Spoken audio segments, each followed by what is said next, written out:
ਵਾਹਿਗੁਰੂ ਜੀ ਕਾ ਖਾਲਸਾ ਵਾਹਿਗੁਰੂ ਜੀ ਕੀ ਫਤਿਹ। ਤ੍ਰੈ ਸਤ ਅੰਗੁਲ ਵਾਈ ਅਵਧੁ ਸੁਨ ਸਚ ਆਹਾਰੋ। ਗੁਰਮੁਖ ਬੋਲੇ ਤਤ ਵਿਰੋਲੇ ਚੀਨੈ ਅਲਖ ਅਪਾਰੋ। ਤ੍ਰੈ ਗੁਣ ਮੇਟੇ ਸ਼ਬਦ ਵਸਾਏ ਤਾਂ ਮਨ ਚੂਕੇ ਅਹੰਕਾਰੋ। ਅੰਤਰ ਬਾਹਰ ਏਕੋ ਜਾਣੇ ਤਾ ਹਰ ਨਾਮ ਲੱਗੈ ਪਿਆਰੋ। ਸੁਖਮ ਨ ਏੜਾ ਪਿੰਗਲਾ ਬੂਝੇ ਜਾਂ ਆਪੇ ਅਲਖ ਲਿਖਾਏ। ਨਾਨਕ ਤੇ ਤੇ ਉਪਰ ਸਾਚਾ ਸਤਿਗੁਰ ਸ਼ਬਦ ਸਮਾਏ। ਜੋਗੀਆਂ ਨੇ ਦੋ ਪ੍ਰਸ਼ਨ ਸਤਿਗੁਰ ਜੀ ਪਾਸੋਂ ਪੁੱਛੇ ਸਨ। ਪਹਿਲਾ ਪ੍ਰਸ਼ਨ ਜਿਸ ਦਾ ਉੱਤਰ ਸਤਿਗੁਰ ਜੀ ਨੇ ਪਿਛਲੇ ਪਦੇ ਵਿੱਚ ਦਿੱਤਾ ਹੈ, ਉਸ ਸ਼ਬਦ ਦੇ ਸਥਾਨ ਬਾਰੇ ਸੀ। ਦੂਸਰਾ ਸਵਾਲ ਬਾਹਰਲੇ ਸਰੀਰ ਅੰਦਰ ਚੱਲ ਰਹੀ ਤ੍ਰੈ ਸਤ 10 ਉਂਗਲ ਵਾਜੂ ਭਾਵ ਸਾਹ ਬਾਰੇ ਸੀ, ਜਿਸ ਦਾ ਜਵਾਬ ਸਤਿਗੁਰ ਜੀ ਇਸ ਪਦੇ ਵਿੱਚ ਦੇ ਰਹੇ ਹਨ। ਉਹਨਾਂ ਦਾ ਕਹਿਣਾ ਹੈ ਕਿ ਹੇ ਅਵਧੂਤ ਜੋਗੀ, ਇਸ ਸਰੀਰ ਵਿੱਚ ਸਾਹ ਦੁਆਰਾ ਖਿੱਚੀ ਹੋਈ ਵਾਜੂ ਹੀ ਸੁਨ ਸੱਚ ਦਾ ਆਹਾਰ ਬਣਦੀ ਹੈ। ਭਾਵ ਜਦੋਂ ਮਨ ਅਨਹਦ ਸੁਨ ਅਵਸਥਾ ਪ੍ਰਾਪਤ ਕਰ ਲੈਂਦਾ ਹੈ ਤਾਂ ਹਿਰਦਾ ਸੱਚ ਨਾਲ ਭਰਪੂਰ ਹੋ ਜਾਂਦਾ ਹੈ। ਫਿਰ ਜਦੋਂ ਗੁਰਮੁਖੀ ਮਨ ਬੋਲਣ ਸਮੇਂ ਇਸ ਹਵਾ ਨੂੰ ਬਾਹਰ ਕੱਢਦਾ ਹੈ ਤਾਂ ਅੰਦਰਲਾ ਸੱਚ ਇਸ ਹਵਾ ਨੂੰ ਆਪਣੇ ਵਿੱਚ ਮਿਲਾ ਕੇ ਭਾਵ ਖਾ ਕੇ ਬਾਹਰ ਸ਼ਬਦ ਰੂਪ ਵਿੱਚ ਪ੍ਰਗਟ ਹੁੰਦਾ। ਗੁਰਮੁਖੀ ਬੋਲੇ ਤਤ ਵਿਰੋਲੇ ਦਾ ਭਾਵ ਇਹੀ ਹੈ। ਜਦੋਂ ਗੁਰਮੁਖ ਬੋਲਦਾ ਹੈ ਤਾਂ ਸੱਚ ਭਾਵ ਤਤ ਹਵਾ ਵਿੱਚ ਵਿਰੋਲ ਕੇ ਭਾਵ ਮਿਕਸ ਕਰਕੇ ਸੰਤ ਧੂਰ ਗਿਆਨ ਕੀ ਆਂਦੀ ਸੰਤ ਰੇਣ ਪੈਦਾ ਕਰਕੇ ਬਾਹਰ ਭੇਜਦਾ ਹੈ। ਇਸੇ ਸੰਤ ਰੇਣਾ ਨੂੰ ਕਬੀਰ ਜੀ ਨੇ ਮੰਗਿਆ ਸੀ, ਹੋ ਮੰਗੋ ਸੰਤਨ ਰੇਣਾ। ਬੋਲਣ ਸਮੇਂ ਗੁਰਮੁਖ ਅਲਖ ਅਪਾਰ ਭਾਵ ਆਤਮਦੇਵ ਦੀ ਖੋਜ ਬਾਰੇ ਹੀ ਕੁਝ ਦੱਸਿਆ ਕਰਦਾ ਹੈ। ਆਤਮਦੇਵ ਦੀ ਜਾਣਕਾਰੀ ਭਾਵ ਗਿਆਨ ਕਰਵਾਇਆ ਕਰਦਾ ਹੈ। ਪਰ ਗੁਰਮੁਖ ਦੀ ਗੱਲ ਸੁਣਨ ਵਾਲਾ ਜੇ ਮਾਇਆ ਦੇ ਤਿੰਨਾਂ ਗੁਣਾਂ ਦੀ ਮਹੱਤਤਾ ਆਪਣੇ ਅੰਦਰੋਂ ਮਿਟਾ ਦੇਵੇ ਭਾਵ ਰਜੋ ਤਮੋ ਸਤੋ ਤਿੰਨਾਂ ਗੁਣਾਂ ਦੇ ਪ੍ਰਭਾਵ ਤੋਂ ਉੱਪਰ ਉੱਠ ਜਾਵੇ ਤਾਂ ਉਸ ਪੁਰਖ ਦਾ ਹੰਕਾਰ ਵੀ ਨਸ਼ਟ ਹੋ ਜਾਂਦਾ ਹੈ, ਬਸ਼ਰਤੇ ਕਿ ਉਹ ਗੁਰਮੁਖ ਦੀ ਦੱਸੀ ਹੋਈ ਗੱਲ ਨੂੰ ਆਪਣੇ ਹਿਰਦੇ ਵਿੱਚ ਵਸਾ ਲਵੇ। ਉਸ ਤੋਂ ਪਿੱਛੋਂ ਸੁਣਨ ਵਾਲੇ ਦੀ ਅਵਸਥਾ ਵੀ ਬਦਲ ਜਾਂਦੀ ਹੈ। ਉਹ ਸਰਵ ਵਿਆਪੀ ਸਾਜ ਸ਼ਬਦ ਨੂੰ ਆਪਣੇ ਅੰਦਰ ਤੇ ਬਾਹਰ ਸਰਵ ਵਿਆਪਕ ਜਾਣ ਲੈਂਦਾ ਹੈ ਭਾਵ ਵੇਖ ਲੈਂਦਾ ਹੈ। ਫਿਰ ਉਸਦਾ ਮਾਇਆ ਦਾ ਮੋਹ ਨਸ਼ਟ ਹੋ ਕੇ ਹਰ ਨਾਮ ਨਾਲ ਪਿਆਰ ਲੱਗ ਜਾਂਦਾ ਹੈ, ਹੁਕਮੀ ਬੰਦਾ ਬਣ ਜਾਂਦਾ ਹੈ। ਸੁਖਮ ਨਾ ਏੜਾ ਪਿੰਗਲਾ ਬੂਝੇ ਜਾਂ ਆਪੈ ਅਲਖ ਲਿਖਾ। ਏੜਾ ਪਿੰਗਲਾ ਸੁਖਮਨਾ ਦੀ ਵੀ ਸਮਝ ਆਉਂਦੀ ਹੈ, ਜਦ ਕਿ ਆਪ ਸਤਿਪੁਰਖ ਹਿਰਦੇ ਵਿੱਚ ਪ੍ਰਗਟ ਹੋ ਕੇ ਬੈਠ ਜਾਂਦਾ ਹੈ। ਇੱਥੇ ਸਤਿਗੁਰ ਜੀ ਦਾ ਭਾਵ ਇਹ ਹੈ ਕਿ ਏੜਾ ਪਿੰਗਲਾ ਅਤੇ ਸੁਖਮਨਾ ਸਰੀਰ ਦੀਆਂ 3 ਨਾੜੀਆਂ ਜੋਗੀਆਂ ਨੇ ਮੰਨੀਆਂ ਹੋਈਆਂ ਸਨ। ਇੱਥੇ ਵੀ ਜੋਗੀਆਂ ਨੇ ਅਗਿਆਨਤਾ ਵਸ ਧੋਖਾ ਹੀ ਖਾਧਾ ਹੋਇਆ ਸੀ। ਗੁਰਮਤਿ ਅਨੁਸਾਰ ਏੜਾ ਕੁਬੁੱਧ ਦੁਰਮਤ ਹੀ ਹੈ, ਜਿਹੜੀ ਸੱਚ ਨੂੰ ਪ੍ਰਗਟ ਦੇਖ ਕੇ ਵੀ ਮੰਨਣ ਤੋਂ ਮੁੱਕਰ ਜਾਂਦੀ ਹੈ। ਪਿੰਗਲਾ ਮਨ ਨੂੰ ਮੰਨਿਆ ਗਿਆ ਹੈ ਅਤੇ ਸੁਖਮਨਾ ਭਾਵ ਮਨ ਨੂੰ ਸੁਖ ਦੇਣ ਵਾਲੀ ਗੁਰਮਤ ਹੈ, ਜਿਸ ਵਿੱਚੋਂ ਮਨ ਨੂੰ ਅੰਮ੍ਰਿਤ ਨਾਮ ਦੀ ਪ੍ਰਾਪਤੀ ਹੁੰਦੀ ਹੈ। ਇਸੇ ਨਾਲ ਮਨ ਨੂੰ ਪਰਮ ਸੁਖ ਦੀ ਪ੍ਰਾਪਤੀ ਹੋਇਆ ਕਰਦੀ ਹੈ। ਗੁਰਬਾਣੀ ਵਿੱਚ ਭਗਤ ਬੇਣੀ ਜੀ ਦੱਸਦੇ ਹਨ, ਏੜਾ ਪਿੰਗਲਾ ਔਰ ਸੁਖਮਨਾ ਤੀਨ ਬਸੈ ਇਕ ਠਾਈ। ਬੇਣੀ ਸੰਗਮ ਤਹਾਂ ਪਿਰਾਗ ਮਨ ਮਜਨ ਕਰੇ ਤੇ ਠਾਈ। ਭਗਤ ਬੇਣੀ ਜੀ ਦੀਆਂ ਇਹਨਾਂ ਪੰਕਤੀਆਂ ਤੋਂ ਸਪਸ਼ਟ ਹੈ ਕਿ ਏੜਾ ਪਿੰਗਲਾ ਤੇ ਸੁਖਮਨਾ ਇੱਕੋ ਹੀ ਜਗ੍ਹਾ ਵਸਦੀਆਂ ਹਨ, ਕਦੇ ਵੀ ਅਲੱਗ-ਅਲੱਗ ਨਹੀਂ ਹੁੰਦੀਆਂ। ਭਗਤ ਜੀ ਦਾ ਇਸ਼ਾਰਾ ਹਿਰਦੇ ਵੱਲ ਹੈ, ਜਿੱਥੇ ਮਨ ਬੁੱਧ ਅਤੇ ਸਾਚ ਸ਼ਬਦ ਪਰਮੇਸ਼ਰ ਆਪ ਤਿੰਨੋਂ ਹਰ ਵੇਲੇ ਇਕੱਠੇ ਵਸਦੇ ਹਨ। ਸਾਚ ਸ਼ਬਦ ਵਿੱਚੋਂ ਗੁਰਬਾਣੀ ਨਿਕਲਦੀ ਹੈ ਭਾਵ ਪ੍ਰਗਟ ਹੁੰਦੀ ਹੈ ਅਤੇ ਮਨ ਅੰਦਰੋਂ ਕਲਪਨਾ ਬੁੱਧੀ ਜੇ ਸਾਚ ਸ਼ਬਦ ਨਾਲ ਜੁੜ ਜਾਵੇ ਤਾਂ ਮਨ ਨੂੰ ਬਦਲ ਕੇ ਗੁਰਮੁਖ ਬਣਾ ਦਿੰਦੀ ਹੈ। ਜੇ ਮਨ ਨਾਲ ਹੀ ਜੁੜੀ ਰਹੇ ਭਾਵ ਕੁਬੁੱਧ ਦੁਰਮਤ ਕਹਾਉਂਦੀ ਹੈ। ਤਿੰਨੇ ਹਰ ਵੇਲੇ ਇੱਕੋ ਹੀ ਜਗ੍ਹਾ ਹਿਰਦੇ ਵਿੱਚ ਵਸਿਆ ਕਰਦੇ ਹਨ। ਕੇਵਲ ਹਉਮੈ ਦੀ ਦੀਵਾਰ ਭਰਮ ਦਾ ਪਰਦਾ ਹੀ ਇਹਨਾਂ ਨੂੰ ਅਲੱਗ ਕਰਦਾ ਹੈ। ਹਿਰਦੇ ਵਿਚਲਾ ਸੱਚ ਤਾਂ ਮਨ ਦੀ ਸਾਰੀ ਕਰਤੂਤ ਨੂੰ ਦੇਖਦਾ ਰਹਿੰਦਾ ਹੈ, ਪਰ ਮਨ ਅਤੇ ਕੁਬੁੱਧ ਨੂੰ ਇਹ ਨਹੀਂ ਦਿਸਦਾ ਹੁੰਦਾ। ਜਿਵੇਂ ਕਿ ਫਰਮਾਨ ਹੈ, ਉਹ ਵੇਖੇ ਉਹਨਾਂ ਨਜ਼ਰ ਨਾ ਆਵੇ ਬਹੁਤਾ ਇਹੋ ਵਿਡਾਣ। ਗੁਰਬਾਣੀ ਵਿੱਚ ਸਭ ਕੁਝ ਸਪਸ਼ਟ ਹੈ, ਫਿਰ ਵੀ ਸੈਂਕੜੇ ਸਾਲਾਂ ਤੋਂ ਸੱਚ ਦੇ ਦੋਖੀਆਂ ਨੇ ਸੱਚ ਉੱਤੇ ਪਰਦਾ ਪਾਉਣ ਦੀਆਂ ਬਹੁਤ ਕੋਸ਼ਿਸ਼ਾਂ ਕੀਤੀਆਂ ਹਨ। ਸਿੱਖੀ ਭੇਸ ਵਿੱਚ ਅੱਜ ਅਖੌਤੀ ਸੰਤ ਨਕਲੀ ਬ੍ਰਹਮ ਗਿਆਨੀ ਇਸੇ ਕਾਰਜ ਨੂੰ ਅੱਜ ਵੀ ਸਰਅੰਜਾਮ ਦੇ ਰਹੇ ਹਨ। ਇਸ ਪਦੇ ਦੇ ਅੰਤ ਵਿੱਚ ਸਤਿਗੁਰ ਜੀ ਆਖਦੇ ਹਨ ਕਿ ਇਸ ਏੜਾ ਪਿੰਗਲਾ ਸੁਖਮਨਾ ਤੋਂ ਤਾਂ ਗੁਰਮੁਖ ਦੀ ਅਵਸਥਾ ਬਹੁਤ ਉੱਪਰ ਹੁੰਦੀ ਹੈ। ਮਨ ਸਾਚਾ ਜਦੋਂ ਹੋ ਜਾਂਦਾ ਹੈ ਤਾਂ ਉਹ ਸਾਚ ਸ਼ਬਦ ਅੰਦਰ ਹੀ ਅਭੇਦ ਹੋ ਜਾਂਦਾ ਹੈ। ਈੜਾ ਪਿੰਗਲਾ ਸੁਖਮਨਾ ਜੋਗੀਆਂ ਵਾਲੀ ਸਮਾਧੀ ਨੂੰ ਸਤਿਗੁਰ ਜੀ ਨੇ ਨੀਵੀਂ ਪੱਧਰ ਦੀ ਭਗਤੀ ਆਖ ਦਿੱਤਾ ਹੈ, ਕਿਉਂਕਿ ਜੋਗੀਆਂ ਦੀਆਂ ਮੰਨੀਆਂ ਹੋਈਆਂ ਈੜਾ ਪਿੰਗਲਾ ਅਤੇ ਸੁਖਮਨਾ ਤਿੰਨੇ ਬਾਹਰਲੇ ਸਰੀਰ ਦੀਆਂ ਤਿੰਨ ਨਾੜੀਆਂ ਹਨ। ਇਹਨਾਂ ਨਾਲ ਜੁੜੇ ਰਹਿਣਾ ਮਾਇਆ ਨਾਲ ਜੁੜੇ ਰਹਿਣਾ ਹੀ ਹੈ। ਜਿਹੜੇ ਲੋਕ ਤ੍ਰਿਕੁਟੀ ਵਿੱਚ ਸੁਰਤ ਟਿਕਾਉਣ ਵਾਲੇ ਹਨ ਜਾਂ ਤ੍ਰਿਕੁਟੀ ਵਿੱਚ ਸੁਰਤ ਟਿਕਾ ਕੇ ਰੱਖਦੇ ਹਨ, ਕੁਝ ਪ੍ਰਾਪਤੀ ਦੀਆਂ ਗੱਲਾਂ ਕਰਦੇ ਹਨ, ਗੁਰਬਾਣੀ ਉਹਨਾਂ ਨੂੰ ਸ਼ੈਤਾਨ ਦੀਆਂ ਗੱਲਾਂ ਹੀ ਮੰਨਦੀ ਹੈ। ਨਾਨਕ ਲੇਖੇ ਇੱਕ ਗੱਲ ਹੋਰ ਹਉਮੈ ਝਖਣਾ ਝਾਕ। ਲੇਖੇ ਵਿੱਚ ਸਿਰਫ ਇੱਕੋ ਹੀ ਗੱਲ ਹੈ, ਉਹ ਹੈ ਆਪਣੇ ਮੂਲ ਦਾ ਗਿਆਨ ਲੈਣਾ, ਆਪਣੇ ਆਪ ਨੂੰ ਜਾਣਨਾ। ਬਾਕੀ ਸਭ ਹਉਮੈ ਦੇ ਵਿੱਚ ਹੀ ਝਖਣਾ ਝਾਕ ਹੈ, ਭਾਵ ਸ਼ੈਤਾਨੀ ਮਨਮਤ ਦੀਆਂ ਗੱਲਾਂ। ਮਨ ਕਾ ਜੀਓ ਪਵਨ ਕਥੀਅਲੇ ਪਵਨ ਕਹਾ ਰਸ ਖਾਈ, ਗਿਆਨ ਕੀ ਮੁਦਰਾ ਕਵਨ ਔਧੂ ਸਿੱਧ ਕੀ ਕਵਨ ਕਮਾਈ, ਬਿਨ ਸ਼ਬਦੇ ਰਸ ਨ ਆਵੈ ਔਧੂ ਹਉਮੈ ਪਿਆਸ ਨ ਜਾਈ, ਸ਼ਬਦ ਰਤੇ ਅੰਮ੍ਰਿਤ ਰਸ ਪਾਇਆ ਸਾਚੇ ਰਹੇ ਅਗਾਈ, ਕਵਨ ਬੁੱਧ ਜਿਤ ਅਸਥਰ ਰਹੀਏ ਕਿਤ ਭੋਜਨ ਤ੍ਰਿਪਤਾਸੈ, ਨਾਨਕ ਦੁਖ ਸੁਖ ਸਮ ਕਰ ਜਾਪੈ ਸਤਿਗੁਰ ਤੇ ਕਾਲ ਨ ਗਰਾਸੈ। ਸਤਿਗੁਰ ਜੀ ਨੇ ਜੋਗੀਆਂ ਨੂੰ ਸਵਾਲ ਕੀਤਾ, ਤੁਸੀਂ ਪਵਨ ਭਾਵ ਵਾਯੂ ਹਵਾ ਨੂੰ ਮਨ ਦਾ ਜੀਵਨ ਆਖਦੇ ਹੋ, ਜਿਹੜੀ ਕਿ ਜੜ ਮਾਇਆ ਹੀ ਹੈ, ਜਦ ਕਿ ਮਨ ਚੇਤਨ ਹੈ। ਮਨ ਹਵਾ ਵਿੱਚੋਂ ਜੀਵਨ ਕਿਵੇਂ ਪ੍ਰਾਪਤ ਕਰ ਸਕਦਾ ਹੈ? ਦੱਸੋ, ਹਵਾ ਕਿਹੜਾ ਰਸ ਖਾਂਦੀ ਹੈ? ਦੂਜੀ ਗੱਲ ਇਹ ਹੈ ਕਿ ਜੇ ਗਿਆਨ ਦੀ ਮੁਦਰਾ ਧਾਰਨ ਕਰਨੀ ਹੋਵੇ ਤਾਂ ਦੱਸੋ ਉਹ ਕੈਸੀ ਹੁੰਦੀ ਹੈ, ਅਤੇ ਸਿੱਧ ਦੀ ਕਮਾਈ ਕੀ ਹੁੰਦੀ ਹੈ? ਆਪਣੇ ਵੱਲੋਂ ਸਤਿਗੁਰੂ ਜੀ ਆਖ ਰਹੇ ਹਨ ਕਿ ਹੇ ਜੋਗੀ, ਉਪਦੇਸ਼ ਤੋਂ ਬਿਨਾਂ ਰਸ ਪ੍ਰਾਪਤ ਹੋ ਹੀ ਨਹੀਂ ਸਕਦਾ। ਗਿਆਨ ਰਸ ਦੀ ਪ੍ਰਾਪਤੀ ਤੋਂ ਬਿਨਾਂ ਹਉਮੈ ਦੀ ਪਿਆਸ ਮਿਟ ਹੀ ਨਹੀਂ ਸਕਦੀ। ਜਿਨ੍ਹਾਂ ਨੂੰ ਸੱਚ ਦਾ ਰੰਗ ਚੜ੍ਹ ਜਾਂਦਾ ਹੈ, ਉਹਨਾਂ ਨੇ ਹੀ ਅੰਮ੍ਰਿਤ ਰਸ ਪ੍ਰਾਪਤ ਕੀਤਾ ਹੈ, ਅਤੇ ਉਹਨਾਂ ਦਾ ਹਿਰਦਾ ਸੱਚ ਰਸ ਨਾਲ ਭਰਪੂਰ ਹੋ ਕੇ ਅੰਮ੍ਰਿਤ ਸਰੋਵਰ ਬਣ ਜਾਂਦਾ ਹੈ, ਅੰਮ੍ਰਿਤਸਰ ਬਣ ਜਾਂਦਾ ਹੈ। ਕਵਨ ਬੁੱਧ ਜਿਤ ਅਸਥਰ ਰਹੀਐ ਕਿਤ ਭੋਜਨ ਤ੍ਰਿਪਤਾਸੈ। ਇਹ ਸਵਾਲ ਜੋਗੀਆਂ ਦਾ ਹੈ। ਜੋਗੀ ਪੁੱਛਦੇ ਹਨ ਕਿ ਉਹ ਕੈਸੀ ਬੁੱਧ ਹੈ ਜਿਸ ਨਾਲ ਮਨ ਟਿਕ ਜਾਂਦਾ ਹੈ ਜਾਂ ਟਿਕਿਆ ਰਹਿੰਦਾ ਹੈ, ਅਤੇ ਉਹ ਭੋਜਨ ਕੈਸਾ ਹੈ ਜਿਸ ਨਾਲ ਮਨ ਦੀ ਭੁੱਖ ਅਤੇ ਤ੍ਰਿਸ਼ਨਾ ਮਿਟ ਜਾਂਦੀ ਹੈ। ਸਤਿਗੁਰੂ ਜੀ ਦਾ ਉੱਤਰ ਹੈ, ਉਪਦੇਸ਼ ਨਾਲ ਮਨ ਦੁੱਖ ਸੁੱਖ ਨੂੰ ਬਰਾਬਰ ਸਮਝਣ ਲੱਗ ਪੈਂਦਾ ਹੈ, ਅਤੇ ਫਿਰ ਕਾਲ ਉਸ ਖਾ ਨਹੀਂ ਸਕਦਾ। ਰੰਗ ਨਹੀਂ ਰਾਤਾ ਰਸ ਨਹੀਂ ਮਾਤਾ, ਬਿਨ ਗੁਰ ਸ਼ਬਦੈ ਜਲ ਬਲ ਤਾਤਾ, ਬਿੰਦ ਨ ਰਾਖਿਆ ਸ਼ਬਦ ਨ ਭਾਖਿਆ, ਪਵਨ ਨ ਸਾਧਿਆ ਸੱਚ ਨ ਅਰਾਧਿਆ, ਅਕਥ ਕਥਾ ਲੈ ਸਮਕਰ ਰਹੇ, ਤੋ ਨਾਨਕ ਆਤਮ ਰਾਮ ਕੋ ਲਹੈ। ਬਿਨ ਸ਼ਬਦੈ ਰਸ ਨ ਆਵੇ ਔਧੂ ਹਉਮੈ ਪਿਆਸ ਨ ਜਾਈ। ਪਿਛਲੇ ਪਦੇ ਵਿੱਚ ਸਤਿਗੁਰੂ ਜੀ ਨੇ ਆਖਿਆ ਹੈ, ਜਿਸ ਤੋਂ ਉਹਨਾਂ ਦਾ ਭਾਵ ਸੀ ਕਿ ਜਿਸ ਸ਼ਬਦ ਨੂੰ ਅਸੀਂ ਗ੍ਰਹਿਣ ਕਰਨਾ ਹੈ ਉਸ ਵਿੱਚੋਂ ਰਸ ਆਉਣਾ ਚਾਹੀਦਾ ਹੈ। ਰਸ ਤਾਂ ਕਿਸੇ ਸਾਰਥਕ ਸ਼ਬਦ ਭਾਵ ਉਪਦੇਸ਼ ਵਿੱਚੋਂ ਹੀ ਆ ਸਕਦਾ ਹੈ। ਜੋਗੀ ਜਿਹੜਾ ਸ਼ਬਦ ਸੁਣਦੇ ਸੀ, ਉਹ ਖੁਦ ਆਪ ਵੀ ਉਸੇ ਵਿੱਚੋਂ ਕਿਸੇ ਰਸ ਦੀ ਪ੍ਰਾਪਤੀ ਨਹੀਂ ਸਨ ਮੰਨਦੇ। ਉਹਨਾਂ ਦਾ ਕਹਿਣਾ ਹੈ ਕਿ ਜੋਗ ਤਾਂ ਅਲੂਣੀ ਸਿੱਲ ਚੱਟਣ ਸਮਾਨ ਹੀ ਹੈ। ਅੱਜ ਵੀ ਲੋਕ ਅਜਿਹੀ ਧਾਰਨਾ ਦਾ ਪ੍ਰਚਾਰ ਕਰ ਰਹੇ ਹਨ। ਗੁਰਬਾਣੀ ਨੇ ਵੀ ਇਸ ਗੱਲ ਦੀ ਪ੍ਰੋੜਤਾ ਕੀਤੀ ਹੈ, ਸਿੱਲ ਜੋਗ ਅਲੂਣੀ ਚੱਟੀਐ, ਪਰ ਸੁਰਤ ਤਾਂ ਜਿੱਥੋਂ ਰਸ ਦੀ ਪ੍ਰਾਪਤੀ ਨਾ ਹੋਵੇ ਉੱਥੇ ਜੁੜ ਹੀ ਨਹੀਂ ਸਕਦੀ।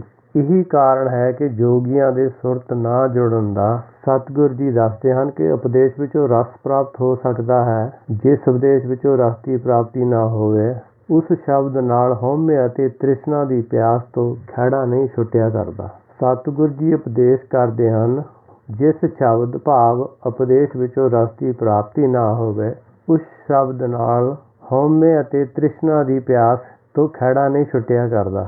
ਇਹੀ ਕਾਰਨ ਹੈ ਕਿ ਜੋਗ ਮਤ ਵਾਲਿਆਂ ਦੀ ਭੁੱਖ ਅਤੇ ਤ੍ਰਿਸ਼ਨਾ ਨਾ ਮਿਟਣ ਦਾ ਅਤੇ ਰਿੱਧੀਆਂ ਸਿੱਧੀਆਂ ਵੱਲ ਨੂੰ ਮੁੜ ਜਾਣ ਦਾ ਕਾਰਨ ਹੈ। ਸੱਚ ਦੇ ਉਪਦੇਸ਼ ਵਿੱਚੋਂ ਸੱਚ ਦਾ ਰੰਗ ਨਹੀਂ ਲੱਗਾ, ਉਸ ਨੂੰ ਸ਼ਬਦ ਭਾਵ ਸੱਚ ਦਾ ਰਸ ਕਿਵੇਂ ਮੰਨ ਸਕਦੇ ਹਾਂ? ਸਤਿਗੁਰ ਦਾ ਉਪਦੇਸ਼ ਹੈ ਉਹ ਅੰਮ੍ਰਿਤ ਹੁੰਦਾ ਹੈ, ਜਿਸ ਵਿੱਚ ਸੱਚ ਭਾਵ ਨਾਮ ਦਾ ਰੰਗ ਘੁਲ ਕੇ ਸਤਿਗੁਰ ਦੇ ਹਿਰਦੇ ਵਿੱਚੋਂ ਸਤਿਗੁਰ ਦੇ ਬਚਨਾਂ ਦੁਆਰਾ ਵਰਸਦਾ ਹੈ। ਜਿਸ ਉੱਤੇ ਇਸ ਰਸ ਦੀ ਕੋਈ ਬੂੰਦ ਡਿੱਗੀ ਹੀ ਨਾ ਹੋਵੇ ਤਾਂ ਕਿਵੇਂ ਮੰਨ ਲਿਆ ਜਾਵੇ ਕਿ ਉਸ ਉਪਦੇਸ਼ ਦਾ ਰੰਗ ਉਸ ਨੂੰ ਚੜ੍ਹ ਗਿਆ ਹੋਵੇਗਾ? ਜੇ ਰੰਗ ਚੜ੍ਹ ਗਿਆ ਤਾਂ ਰਸ ਵੀ ਪ੍ਰਾਪਤ ਹੋ ਗਿਆ, ਮੰਨਿਆ ਜਾਣਾ ਸੀ। ਇਹੀ ਗੱਲ ਹੈ ਕਿ ਸਤਿਗੁਰੂ ਜੀ ਕਹਿ ਰਹੇ ਹਨ, ਜਿਸ ਮਤ ਦੇ ਸ਼ਬਦ ਵਿੱਚੋਂ ਰਸ ਪ੍ਰਾਪਤ ਨਹੀਂ ਹੋ ਸਕਦਾ ਉਸਦਾ ਰੰਗ ਵੀ ਚੜ ਨਹੀਂ ਸਕਦਾ। ਗੁਰੂ ਅਮਰਦਾਸ ਜੀ ਨੇ ਜਦ ਕਿਹਾ ਆਨੰਦ ਆਨੰਦ ਸਭ ਕੋ ਕਹੇ ਆਨੰਦ ਗੁਰੂ ਤੇ ਜਾਣਿਆ, ਤਾਂ ਉਹਨਾਂ ਨੇ ਵੀ ਇਹਨਾਂ ਅਖੌਤੀ ਸੰਤਾਂ ਦੇ, ਭਾਵੇਂ ਉਹ ਜੋਗੀ ਸਨ ਜਾਂ ਵੈਸ਼ਨੋ ਭਗਤ, ਦੋਨਾਂ ਦਾ ਹੀ ਝੂਠ ਨੰਗਾ ਕੀਤਾ ਸੀ। ਉਹਨਾਂ ਨੇ ਦੱਸਿਆ ਸੀ ਕਿ ਹਿੰਦੁਸਤਾਨ ਅੰਦਰ ਆਨੰਦ ਆਨੰਦ ਦੀਆਂ ਫੋਕੀਆਂ ਡੀਂਗਾਂ ਮਾਰਨ ਵਾਲੇ ਅਸਲੀ ਆਨੰਦ ਤੋਂ ਕੋਰੇ ਭਾਵ ਖਾਲੀ ਹਨ, ਕਿਉਂਕਿ ਉਹਨਾਂ ਵਿੱਚ ਕਿਸੇ ਨੂੰ ਵੀ ਨਾਮ ਦਾ ਰਸ ਭਾਵ ਸੱਚ ਦਾ ਰਸ ਨਹੀਂ ਮਿਲਿਆ। ਪਰ ਅੱਜ ਗੁਰੂ ਅੰਗਦ ਦੇਵ ਜੀ ਦੇ ਸੱਚੇ ਸਤਿਗੁਰ ਦੇ ਮਿਲਾਪ ਤੋਂ ਮੈਨੂੰ ਅਸਲੀ ਆਨੰਦ ਦਾ ਪਤਾ ਲੱਗਿਆ ਹੈ। ਇਹ ਸੀ ਉਸ ਵੇਲੇ ਹਿੰਦੁਸਤਾਨ ਦੇ ਸੰਤਾਂ ਦਾ, ਤਾਂ ਅੱਜ ਵੀ ਉਹਨਾਂ ਦੇ ਪੈਰੋਕਾਰ ਸੰਤ ਅਖਵਾਉਣ ਵਾਲਿਆਂ ਦਾ ਇਹੀ ਹਾਲ ਹੈ, ਕਿਉਂਕਿ ਇਹਨਾਂ ਲੋਕਾਂ ਦਾ ਧਰਮ ਤਾਂ ਸੱਚ ਵਿਰੋਧੀ ਪਹਿਲਾਂ ਤੋਂ ਹੀ ਹੈ। 10ਵੇਂ ਪਾਤਸ਼ਾਹ ਨੇ ਇਹ ਕਹਿ ਕੇ ਗੱਲ ਬਿਲਕੁਲ ਸਾਫ਼ ਕਰ ਦਿੱਤੀ ਸੀ, संत सुमरु अनेक मति के सारे ही देश को देख रहे हो, मत कोई ना देखियत प्राणपति के। ਕਿ ਹਿੰਦੁਸਤਾਨ ਦੇ ਕਿਸੇ ਸੰਤ ਕੋਲ ਵੀ ਅੱਜ ਦੀ ਘੜੀ ਪਰਮੇਸ਼ਰ ਦਾ ਗਿਆਨ ਭਾਵ ਮਤ ਨਹੀਂ ਹੈ। ਹੁਣ ਇਹ ਸਮਝ ਨਹੀਂ ਆਉਂਦੀ ਕਿ ਅੱਜ ਆਪਣੇ ਆਪ ਨੂੰ ਸੰਤ ਕਹਾਉਣ ਵਾਲੇ ਸਿੱਖੀ ਭੇਖਦਾਰੀਆਂ ਕੋਲ ਗੁਰਮਤਿ ਦੀ ਸਮਝ ਕਿੱਥੋਂ ਆਈ ਹੈ, ਜਦ ਕਿ ਸੰਤ ਮਤ ਨੇ ਅੱਜ ਤੱਕ ਗੁਰਮਤਿ ਨੂੰ ਕਬੂਲ ਹੀ ਨਹੀਂ ਕੀਤਾ, ਤਾਂ ਸਗੋਂ ਗੁਰਮਤਿ ਨੂੰ ਕਰਾਹੇ ਪਾਉਣ ਦੇ ਉਪਰਾਲੇ ਹੀ ਕੀਤੇ ਹਨ। ਸ੍ਰੀ ਚੰਦ ਨੂੰ ਕੰਨ ਪਾੜ ਕੇ ਸੰਤ ਬਣਾ ਦੇਣ ਦੇ ਪਿੱਛੇ ਵੀ ਇਹੀ ਸਾਜ਼ਿਸ਼ ਸੀ। ਇਸੇ ਲਈ ਅੱਜ ਦੇ ਇਹ ਅਖੌਤੀ ਸੰਤ ਜੋਗੀਆਂ ਵਾਲੀਆਂ ਗੱਲਾਂ ਹੀ ਕਰਦੇ ਹਨ। ਗੁਰਮਤਿ ਦੀ ਤਾਂ ਇਹਨਾਂ ਨੂੰ ਅਜੇ ਤੱਕ ਸਮਝ ਹੀ ਨਹੀਂ ਆਈ। ਇਸੇ ਲਈ ਸਾਹ ਰੋਕਣ ਦੀ, ਸਾਹ ਨੂੰ ਸਾਧਣ ਦੀ, ਹਵਾ ਨੂੰ ਸਾਧਣ ਦੀ, ਬਰੀਥਿੰਗ ਦੀਆਂ ਗੱਲਾਂ ਕਰਦੇ ਹਨ, ਜਦ ਕਿ ਗੁਰਬਾਣੀ ਕਹਿ ਰਹੀ ਹੈ ਕਿ ਜਿਹੜਾ ਬ੍ਰਹਮ ਗਿਆਨੀ ਕਾ ਭੋਜਨ ਗਿਆਨ, ਜਿਹੜਾ ਬ੍ਰਹਮ ਉਹਦਾ ਭੋਜਨ ਗਿਆਨ ਹੁੰਦਾ ਹੈ, ਹਵਾ ਮਾਇਆ ਨਹੀਂ ਹੁੰਦੀ। ਰੰਗ ਨਹੀਂ ਰਾਤਾ ਰਸ ਨਹੀਂ ਮਾਤਾ, ਬਿਨ ਗੁਰ ਸ਼ਬਦ ਹੈ ਜਲ ਬਲ ਤਾਤਾ। ਸਤਿਗੁਰ ਭਾਵ ਸੱਚੇ ਗੁਰੂ ਦੇ ਉਪਦੇਸ਼ ਤੋਂ ਬਿਨਾਂ ਨਾ ਰਸ ਹੀ ਪ੍ਰਾਪਤ ਹੋ ਸਕਦਾ ਹੈ ਅਤੇ ਹੀ ਨਾ ਹੀ ਨਾਮ ਦਾ ਰੰਗ ਚੜ੍ਹ ਸਕਦਾ ਹੈ।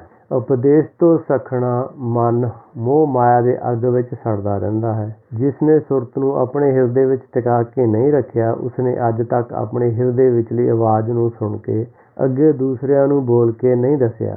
ਜਿਨ੍ਹਾਂ ਨੇ ਪਵਨ ਭਾਵ ਮਨ ਨੂੰ ਨਹੀਂ ਸਾਧਿਆ, ਉਹਨਾਂ ਨੂੰ ਸੱਚੇ ਨਾਮ ਦੀ ਭੁੱਖ ਨਹੀਂ ਲੱਗੀ, ਉਹਨਾਂ ਅੰਦਰ ਸੱਚ ਪ੍ਰਾਪਤੀ ਦੀ ਇੱਛਾ ਹੀ ਨਹੀਂ ਜਾਗੀ। ਜੇ ਆਪਣੇ ਹਿਰਦੇ ਵਿਚਲੇ ਸਾਚ ਸ਼ਬਦ ਭਾਵ ਗੋਬਿੰਦ ਨਾਲ ਸੁਰਤ ਜੁੜ ਜਾਵੇ ਤਾਂ ਉਸਨੂੰ ਅਨਹਦ ਨਾਦ ਦੀ ਅਕਥ ਕਥਾ ਪ੍ਰਾਪਤ ਹੋ ਜਾਂਦੀ। ਫਿਰ ਉਸਦੇ ਮਨ ਵਿੱਚ ਉਤਰਾ ਚੜਾ ਨਹੀਂ ਆਉਂਦੇ, ਉਹ ਅਡੋਲ ਹੋ ਜਾਂਦਾ। ਇਸ ਤੋਂ ਬਾਅਦ ਹੀ ਉਸਨੂੰ ਆਪਣੇ ਨਿਜ ਸਰੂਪ ਭਾਵ ਆਤਮ ਰਾਮ ਪ੍ਰਾਪਤ ਹੁੰਦਾ, ਭਾਵ ਉਸਦੀ ਸੁਪਨ ਅਵਸਥਾ ਖਤਮ ਹੋ ਜਾਂਦੀ ਅਤੇ ਉਸਦਾ ਸੁਪਨਾ ਦੇਖ ਰਿਹਾ ਮਨ ਆਪਣੇ ਸਤ ਸਰੂਪ ਵਿੱਚ ਅਭੇਦ ਹੋ ਜਾਂਦਾ। ਗੁਰ ਪ੍ਰਸਾਦੀ ਰੰਗੇ ਰਾਤਾ, ਅੰਮ੍ਰਿਤ ਪੀਆ ਸਾਚੇ ਮਾਤਾ, ਗੁਰ ਵਿਚਾਰੀ ਅਗਨ ਨਿਵਾਰੀ, ਅਪਿਓ ਪੀਓ ਆਤਮ ਸੁਖ ਧਾਰੀ, ਸੱਚ ਅਰਾਧਿਆ ਗੁਰਮੁਖ ਤਰ ਤਾਰੀ, ਨਾਨਕ ਬੂਝੇ ਕੋ ਵਿਚਾਰੀ। ਸਤਿਗੁਰੂ ਜੀ ਆਖ ਰਹੇ ਹਨ ਕਿ ਪਰਮੇਸ਼ਰ ਦੀ ਕਿਰਪਾ ਹੋ ਜਾਵੇ ਤਾਂ ਸੱਚ ਭਾਵ ਨਾਮ ਦਾ ਰੰਗ ਮਨ ਨੂੰ ਚੜ੍ਹ ਜਾਂਦਾ ਹੈ। ਮੂਲ ਰੂਪ ਵਿੱਚ ਮਨ ਦਾ ਸੁਭਾਅ ਸੱਚ ਵਿਰੋਧੀ ਹੈ, ਇਸੇ ਲਈ ਇਸ ਨੂੰ ਸੱਚ ਅੰਮ੍ਰਿਤ ਪਹਿਲਾਂ ਕੌੜਾ ਲੱਗਦਾ ਹੈ। ਫਰਮਾਨ ਹੈ ਅੰਮ੍ਰਿਤ ਕੌੜਾ ਵਿਖਿਆ ਮੀਠੀ, ਸਾਕਤ ਕੀ ਬਿਦ ਨੈਣੋ ਡੀਠੀ, ਕੂੜ ਕਪਟ ਅਹੰਕਾਰ ਦਿਜਾਨਾ, ਨਾਮ ਸੁਨਤ ਜਨ ਵਿਸ਼ੂ ਦਸਾਨਾ। ਕਿਉਂਕਿ ਮਨ ਦਾ ਸੁਭਾਅ ਪਹਿਲਾਂ ਕੂੜ ਕਪਟ ਠੱਗੀ ਠੋਰੀ ਵਿੱਚ ਲੱਗੇ ਹੋਏ ਲੋਕ ਸੱਚ ਦੀ ਗੱਲ ਨਹੀਂ ਸੁਣਦੇ। ਇਸ ਤਰ੍ਹਾਂ ਦਾ ਹੀ ਹੁੰਦਾ ਹੈ ਹਰੇਕ ਦਾ ਪਹਿਲਾ ਮਨ, ਕਿਉਂਕਿ ਜੋ ਉਸਨੇ ਸੰਸਾਰ ਤੋਂ ਸਿੱਖਿਆ ਹੁੰਦਾ ਹੈ ਉਹੀ ਉਹਦਾ ਮਨ ਹੁੰਦਾ ਹੈ, ਉਹਨੂੰ ਉਹਨੇ ਸੱਚ ਮੰਨਿਆ ਹੁੰਦਾ ਹੈ। ਇਸ ਕਰਕੇ ਜਿਹੜਾ ਮਨ ਹੈਗਾ ਮਾਇਆ ਦੀਆਂ ਇੱਛਾਵਾਂ ਪਿੱਛੇ ਹੀ ਭੱਜਦਾ ਹੈ। ਸੱਚ ਤਾਂ ਉਹਨਾਂ ਨੂੰ ਵਿਛੂ ਵਾਂਗ ਦੱਸਣ ਵਾਲਾ ਭਾਸਦਾ ਹੈ ਜਦੋਂ ਕੋਈ ਉਹਨਾਂ ਨੂੰ ਸੱਚ ਦੀ ਜਾਣਕਾਰੀ ਦਿੰਦਾ ਹੈ। ਪਰ ਪਰਮੇਸ਼ਰ ਦੀ ਕਿਰਪਾ ਨਾਲ ਮਨ ਦਾ ਸੁਭਾਅ ਬਦਲ ਜਾਂਦਾ ਹੈ, ਠੱਗੀ ਠੋਰੀ ਛੱਡ ਦਿੰਦਾ ਹੈ। ਫਿਰ ਉਸਨੂੰ ਗੁਰ ਉਪਦੇਸ਼ ਵਿੱਚ ਭਿੱਜ ਜਾਣ ਦਾ ਸੁਭਾਅ ਪ੍ਰਾਪਤ ਹੁੰਦਾ ਹੈ। ਸੱਚ ਦਾ ਰੰਗ ਕਦੇ ਫਿੱਕਾ ਨਾ ਪੈਣ ਵਾਲਾ ਹੈ, ਉਸਨੂੰ ਚੜ੍ਹ ਜਾਂਦਾ ਹੈ। ਸ਼ਬਦ ਗੁਰੂ ਦੀ ਵਿਚਾਰ ਵਿੱਚੋਂ ਪ੍ਰਾਪਤ ਹੋਣ ਵਾਲਾ ਨਾਮ ਰਸ ਤ੍ਰਿਸ਼ਨਾ ਦੀ ਅੱਗ ਨੂੰ ਨਸ਼ਟ ਕਰ ਦਿੰਦਾ ਹੈ। ਗੁਰਮੁਖ ਅਪਿਓ ਪੀਓ ਭਾਵ ਅਜਿਹਾ ਅੰਮ੍ਰਿਤ ਰਸ ਪੀਂਦਾ ਰਹਿੰਦਾ ਹੈ ਜਿਸ ਨੂੰ ਬਾਹਰਲੇ ਸਰੀਰ ਦੇ ਮੂੰਹ ਦੁਆਰਾ ਨਹੀਂ ਪੀਤਾ ਜਾ ਸਕਦਾ, ਭਾਵ ਜਿਸ ਦੇ ਪੀਣ ਲਈ ਬਾਹਰਲੇ ਸਰੀਰ ਦੇ ਮੂੰਹ ਦੀ ਕੋਈ ਲੋੜ ਨਹੀਂ ਹੁੰਦੀ। ਇਹ ਗੱਲ ਸਤਿਗੁਰੂ ਜੀ ਨੇ ਜਾਣ ਬੁੱਝ ਕੇ ਆਖੀ, ਕਿਉਂਕਿ ਨਕਲੀ ਸੰਤ ਮੂੰਹ ਨਾਲ ਨਾਮ ਜਪਣ ਦਾ ਭੁਲੇਖਾ ਉਸ ਵੇਲੇ ਵੀ ਪਾ ਰਹੇ ਸਨ ਤੇ ਹੁਣ ਵੀ ਪਾ ਰਹੇ ਹਨ।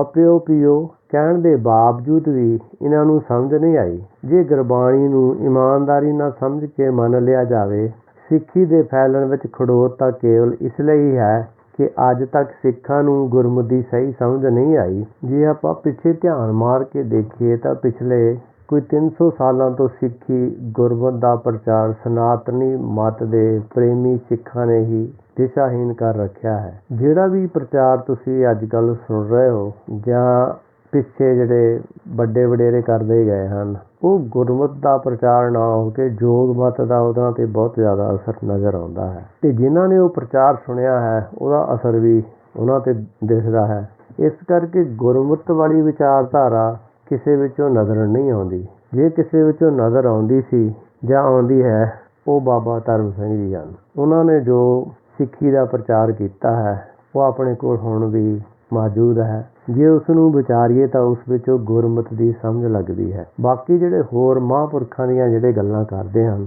ਅਖੌਤੀ ਸੰਤਾਂ ਦੀਆਂ ਗੱਲਾਂ ਕਰਦੇ ਹਨ, ਉਦਾਸੀ ਮਤ ਦੀ ਗੱਲ ਕਰਦੇ ਹਨ, ਉਹਨਾਂ ਸਾਰਿਆਂ ਦੇ ਵਿੱਚ ਜਿਹੜਾ ਗਿਆਨ ਹੈ ਉਹ ਗੁਰਬਾਣੀ ਨੂੰ ਛੱਡ ਕੇ ਮਨਮਤ ਹੀ ਹੈ। ਕਿਉਂਕਿ ਜੋ ਗੁਰਬਾਣੀ ਤਾਂ ਉਹਨਾਂ ਨੇ ਮੰਨੀ ਨਹੀਂ ਹੈ। ਜੇ ਉਹਨਾਂ ਦੇ ਪਹਿਲਿਆਂ ਨੇ ਨਹੀਂ ਮੰਨੇ ਤਾਂ ਉਹਨਾਂ ਦੇ ਜਿਹੜੇ ਆਉਣ ਵਾਲੇ ਅੱਗੇ ਪੈਰੋਕਾਰ ਉਹ ਕਿਸ ਤਰ੍ਹਾਂ ਮੰਨ ਸਕਦੇ ਹਨ। ਇਸੇ ਕਰਕੇ ਹੈ ਕਿ ਜਿਹੜਾ ਗੁਰਮਤਿ ਨੂੰ ਫੈਲਾਉਣ ਵਾਲਿਆਂ ਦਾ ਸਾਥ ਨਹੀਂ ਲੋਕ ਦਿੰਦੇ। ਝੂਠ ਜਿਹੜਾ ਬੋਲਦੇ ਹਨ, ਝੂਠੇ ਦਾਅਵੇ ਖੜ੍ਹਦੇ ਹਨ, ਉਹਨਾਂ ਦੇ ਪਿੱਛੇ ਛੇਤੀ ਲੱਗ ਜਾਂਦੇ। ਪਰ ਇਹ ਜਿਵੇਂ ਗੁਰੂ ਦਾ ਹੁਕਮ ਹੈ ਉਸ ਅਨੁਸਾਰ ਚੱਲ ਰਿਹਾ ਹੈ। ਅਤੇ ਜੇ ਕਿਸੇ ਨੇ ਇਸ ਤੋਂ ਬਾਹਰ ਨਿਕਲਣਾ ਹੈ ਤਾਂ ਉਹਨੂੰ ਗੁਰਬਾਣੀ ਵਾਲੀ ਮੱਤ ਲੈਣੀ ਪਊਗੀ। ਗੁਰਬਾਣੀ ਦਾ ਉਪਦੇਸ਼ ਸੁਣ ਕੇ ਮੰਨਣਾ ਪਏਗਾ।